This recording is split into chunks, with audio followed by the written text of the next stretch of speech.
అమ్మ ఈ రోజున జగన్మోహన్ రెడ్డి గారు ఏదైతే నర్సీపట్నం వెళ్ళారో, ఆ నర్సీపట్నానికి సంబంధించి అక్కడ మొండిగోడలు అసలు ఇదేమి నిర్మాణం లేని అని కళ్ళకి కనపడుతున్నాయి జనాలకి. అయినా కూడా ఇప్పుడు ఏదో ప్రైవేట్ పరం చేసేస్తున్నారు, వైద్య కళాశాలలు ఏదో ప్రైవేట్ వాళ్ళకి దారదత్తం చేస్తున్నారని చెప్పి ఆయన మాట్లాడే మాటలను ఎలా చూడాలంటారు? కోటి సంతకాల సేకరణ అన్నాడు, ఈ రోజేమో లండన్ ప్రయాణం పెట్టుకున్నాడు. అసలు ఎట్లా చూడాలి జగన్ గారు? అస్సలు మొండిగోళ్ళ కట్టి నువ్వేమైనా పూర్తి చేసావా? మొండిగోళ్ళ కట్టి నువ్వు ఏదో చంద్రబాబు నాయుడు చేస్తున్నారు అని నువ్వు అన్ని అపవాదులు వేస్తున్నావు, కానీ అంతకు మించి ఏమీ లేదు. నువ్వు పూర్తి చేసి నువ్వు వెయ్యాలి.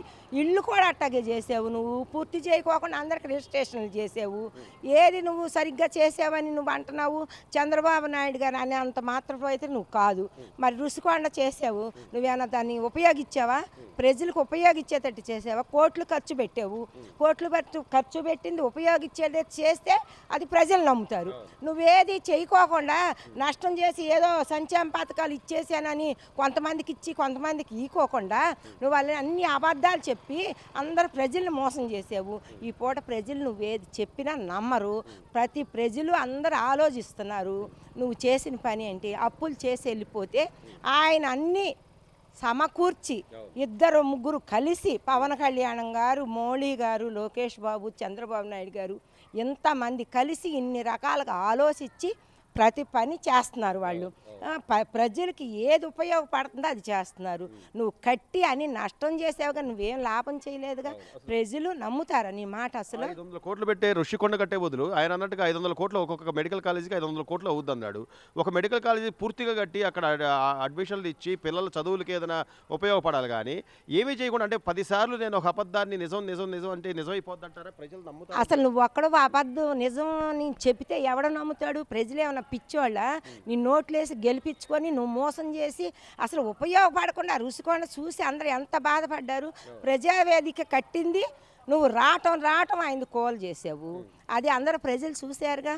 ఏది నువ్వు న్యాయం చేసావని ఈ పూట నువ్వు అందరికీ ఏదో ప్రజల దగ్గరికి వెళ్ళి గందరగోళం చేద్దామని నువ్వు వెళ్తున్నావు, కానీ ఒక్కళ్ళని సరిగ్గా నీ మాట నమ్మరు.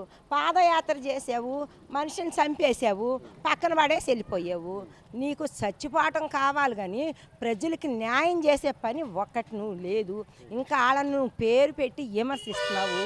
అందరూ అంటున్నారు ఇంత మంచి చేసే వాళ్ళని ఈ రకంగా విమర్శిస్తున్నాడు, వీడికి అసలు మెంటలెక్కిందో పిచ్చెక్కిందోను అలా దుర్మార్గం బురద జిమ్ముతున్నాడు అని ప్రతి ఒక్కళ్ళు తెలుసుకున్నారు. మొత్తం మీద చూస్తే ఈ రోజున ఈ సంవత్సరంన్నర కాలంలో కూటమి ప్రభుత్వం అధికారంలోకి వచ్చిన తర్వాత ప్రతిదీ కూడా సంక్షేమ పథకాలు ఏదైతే చెప్పారో అవన్నీ కూడా అమలు చేసుకుంటూ వెళ్తున్నారు.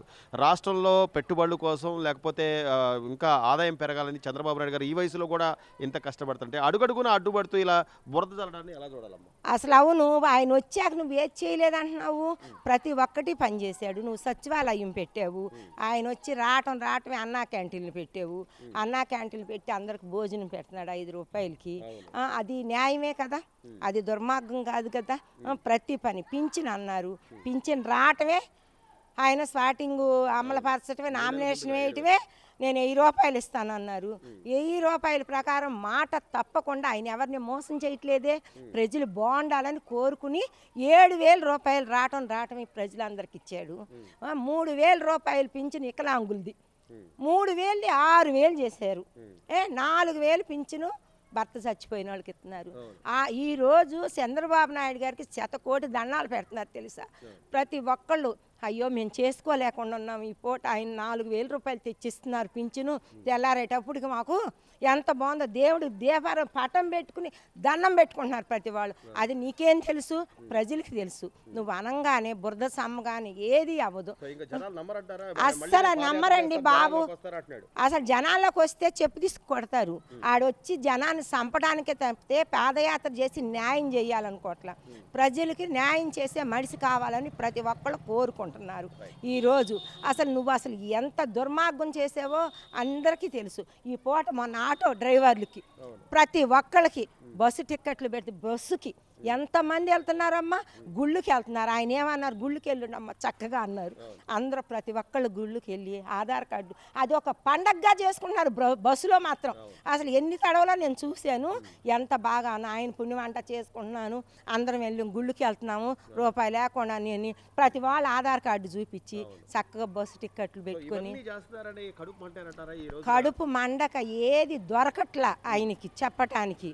అందుకని ఇలాగ బుర్ర చమ్మితే ఏదైనా ప్రజలు నమ్ముతారేమో అనుకున్నారు. ప్రజలు ఏమీ పిచ్చోళ్ళు కాదు, ప్రతి ఒక్కళ్ళు ఆలోచిస్తున్నారు, ఏది న్యాయం చేస్తున్నారు. రోడ్డుకి ఇంత నువ్వు మట్టేసిన పాపాను పోల. ఈరోజు ఆటో డ్రైవర్లు కూడా చక్కగా వెళ్ళిపోతున్నారు. ఎక్కడ గుంటలు ప్రతి ఒక్కళ్ళు చచ్చిపోయిన రోజులు ఉన్నాయి. నువ్వు వచ్చి నువ్వేది అంత నష్టమే చేసావు, ఏది లాభం చేయలా. ప్రజలందరూ సంతోషిస్తున్నారు. చంద్రబాబు నాయుడు గారికి, లోకేష్ బాబుకి, పవన్ కళ్యాణ్కి, మోడీ గారు ఎంత బాగా చేస్తున్నారు, ఇంకా బాగా చేస్తారని ప్రతి ఒక్కళ్ళ మనసులో నాటుకుపోయింది. ఆయన చేస్తారని అందరికీ నమ్మకం ఉంది. అందరూ బాగున్నారు, ఆనందంగా ఉంటున్నారు. నువ్వు వచ్చి బురద జలమాక దరిద్ర పనులు నువ్వు చేయకు, ప్రశాంతతగా అందరిని పనులు చేసుకొని. ఈ రోజు జగన్మోహన్ రెడ్డి గారు చాలా స్పష్టంగా అబద్ధాన్ని ఎలాగైనా నిజం చేయాలని ప్రయత్నం చేస్తున్నారు. అంటే నేను మెడికల్ కాలేజీలు కట్టాను అంటాడు, అక్కడేమో కేవలం శంకుస్థాపనలు లేకపోతే మొండిగోడలు తప్ప ఇక్కడ ఏం లేవు. పిల్లల భవిష్యత్తు నాశనం చేయబోతున్నారు, ఇదేదో ప్రైవేట్ పద్ధతి, ప్రైవేట్ వాళ్ళకి కట్టబెట్టేస్తున్నారు అంటారు. జగన్మోహన్ రెడ్డి మాటలు ఇంకా జనాలు నమ్మే పరిస్థితున్నారు. ఎందుకంటే సంవత్సరంన్నర నుంచి ఏదైతే వాళ్ళు ఎవరు అంత పిచ్చి వాళ్ళు లేరు కదండి. జనాలకి తెలుసు ఆయన కట్టాడు లేదు అనేది తెలుసు కాబట్టి ఎవరు అంత నమ్మడానికి కూడా వీరి వరకు అంత పిచ్చి జనాలు అయితే ఎవరూ లేరు. అందరూ చూస్తున్నారు ఆయన ఎంతవరకు కట్టారు కట్టలేదని.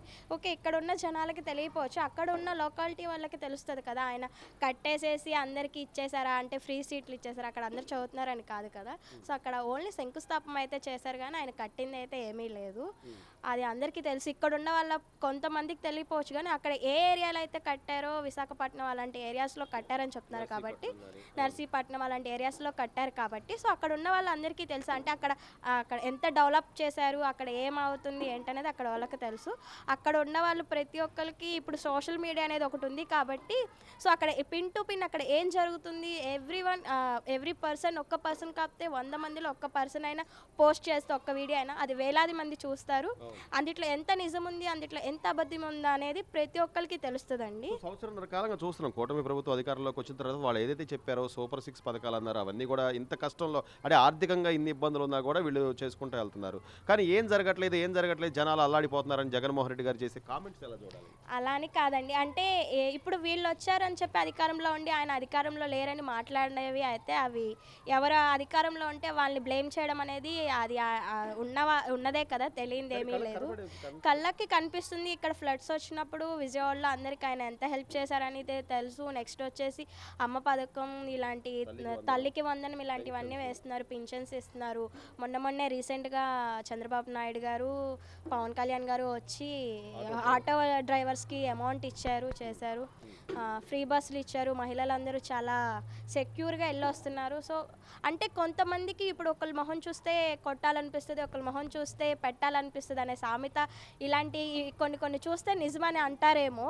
మేబీ అందుకనే అంటే ఒక్కొక్కరికి పెట్టాలి అనిపిస్తుంది కదా, వాళ్ళు చేసేది వీళ్ళకి కరెక్ట్ కాదనిపిస్తుంది. అయితే మా వరకు వస్తే అయితే మాత్రం మాకైతే కరెక్ట్. జగన్మోహన్ రెడ్డి మళ్ళీ నేను జనాల్లోకి వస్తాను, పాదయాత్ర చేస్తాను అంటున్నాడు. ఇంకోవైపు ఏమో 1 కోటి సంతకాల సేకరణ చేయాలి, ఈ మెడికల్ కాలేజీలన్నీ కూడా తీసుకెళ్లి ప్రైవేట్ పరం చేయబోతున్నారు, పిల్లల భవిష్యత్తు నాశనం కాబోతుంది, దీని మీద 1 కోటి సంతకాలు అంటున్నాడు. ఈ రోజేమో మళ్ళీ లండన్ ప్రయాణం వెళ్ళాడు. సో లండన్ ప్రయాణానికి 1 కోటి సంతకాలకి ఎలా చూడాలి? మరి 1 కోటి సంతకాలు ఎవరు? అంటే ఆయన విహాసాల కోసం, ఆయన విందులు విలాసాల కోసం వెళ్ళుంటారేమో కానీ వీటికి సంబంధం ఏముందండి చెప్పండి, అంతే కదా. చదువుకుండా ఆయన ఉన్నప్పుడు ఏం చేశారండి, చెప్పింది ఒకటి చేసింది ఒకటి అలా అని చెప్పేసి అప్పుడు ఎలా నిలదీశారో ఇప్పుడు అలానే ఆయన ఎన్ని పాదయాత్రలు చేసినా ఏదైనా సరే నిజం అనేది నిర్భయంగా ఎవరైనా చెప్పగలుగుతారు, ఎలా అయినా మాట్లాడగలుగుతారు. జనాలకి తెలుసు ఎలా మాట్లాడాలి, ఎవరిని ఎంచుకుంటే ముందుకు వెళ్తాము, ఎవరిని ఎంచుకోకపోతే వెనకబడిపోయింది ఈ దేశం అని చెప్పేసి ప్రజలకు తెలుసు. ఇప్పుడు అందరూ చదువుకుంటున్నారు, అందరు మైండ్ మెచ్యూరిటీ పెరుగుతుంది. అది చదువుకున్న వాళ్ళైనా చదువుకోని వాళ్ళైనా 90 ఏళ్ళు ముసలవ్వకు కూడా తెలుస్తుంది ఏది ప్రభుత్వం వస్తే బాగుంటుంది, ఎవరో జీవితాలు ముందుకు వెళ్తాయని చెప్పి. సో చివరిగా ఈ రోజు మద్యం అమ్మకాలు గత 5 ఏళ్లలో నేను అసలు పూర్తిగా మద్యపానం అనేది లేకుండా చేస్తాను. జగన్మోహన్ రెడ్డి గారి హయాంలో అది జరిగిన లిక్కర్ అమ్మకాలు కానీ, అప్పుడు జరిగిన ప్రాణ నష్టం కానీ, ఇప్పుడు ఏదో 1-2 ఘటనలు తీసుకొచ్చి అసలు చంద్రబాబు నాయుడే కల్తీ మద్యం అమ్ముతున్నారని చెప్పి జగన్మోహన్ రెడ్డి గారు ప్రచారం చేయడం. ఆ బీరులు తాగి చాలా మంది చనిపోయారు. ఒక సెలబ్రిటీ నేమ్ కూడా ఏదో ఉంది, ఆయన కామెడియన్ రాకేష్ మాస్టర్ ఆయన చనిపోయాడు. సో చాలా మందికి తెలిసిందే ఆయన తయారు చేయించిన హయాంలో తాగిన బీర్లే కానీ మందులే కానీ సమ్ వాటి వల్ల చాలామంది అనారోగ్యం పాలయ్యారు అవన్నీ దాన్ని ఈ రోజు ఈ గవర్నమెంట్ మీద తోసేస్తే ఏదో ఒక విధంగా మనం బయటపడచ్చు. అంతే నిజం అందరికీ తెలుసు కదండి, ఎంత నెట్టేసినా తెలియకుండా ఏమి ఉండదు కదా, ఎవరి హయాంలో ఏం జరిగింది అనేది తెలుసు. Please subscribe to Leo News for more videos.